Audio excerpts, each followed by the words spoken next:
കൊട്ടിയൂരിൽ അത്തം ചതുശതവും വാളാട്ടവും ചൊവ്വാഴ്ച നടക്കും. കുടിപതികളുടെ തേങ്ങയേറ്, പായസ നിവേദ്യം, കൂത്തുസമർപ്പണം എന്നിവയും നടക്കും. അത്തം നാളിൽ പന്തീരടിക്ക് നടക്കുന്ന ശീവേലി മഹോത്സവത്തിലെ അവസാനത്തെ ശീവേലിയായിരിക്കും.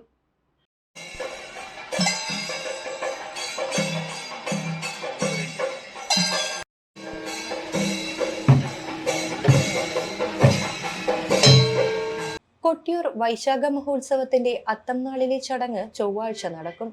അത്തം നാളിൽ വാളാട്ടം, കുടിപതികളുടെ തേങ്ങയേറ്, പായസ നിവേദ്യം, കൂത്ത് സമർപ്പണം എന്നിവ നടക്കും.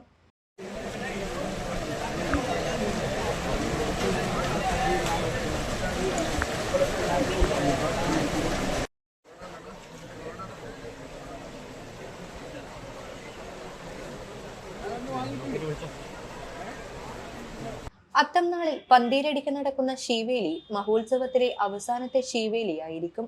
ശീവേലി സമയത്ത് ചപ്പാരം ക്ഷേത്രത്തിലെ 3 വാളുകളും എഴുന്നള്ളിച്ച് ഏഴില്ലക്കാരായ വാളശന്മാർ വാളാട്ടം നടത്തും.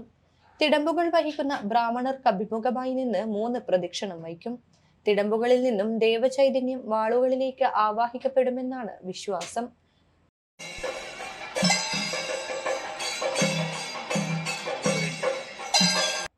തുടർന്ന് കുടിപതികൾ പൂവറക്കും അമ്മാറക്കൽ തറയ്ക്കും മധ്യേയുള്ള സ്ഥാനത്ത് തേങ്ങയേറ് നടത്തും.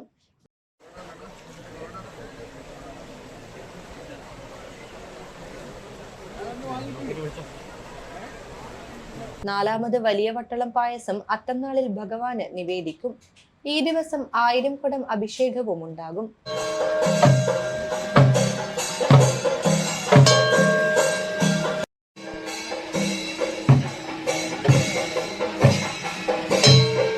രാത്രിയിൽ പൂജയോ നിവേദ്യങ്ങളോ ഉണ്ടാകില്ല. അന്നേ ദിവസം കൂത്ത് സമർപ്പണവും നടക്കും. ബുധനാഴ്ച തൃക്കലശാട്ടോടെയാണ് വൈശാഖോത്സവത്തിന് സമാപനമാവുക.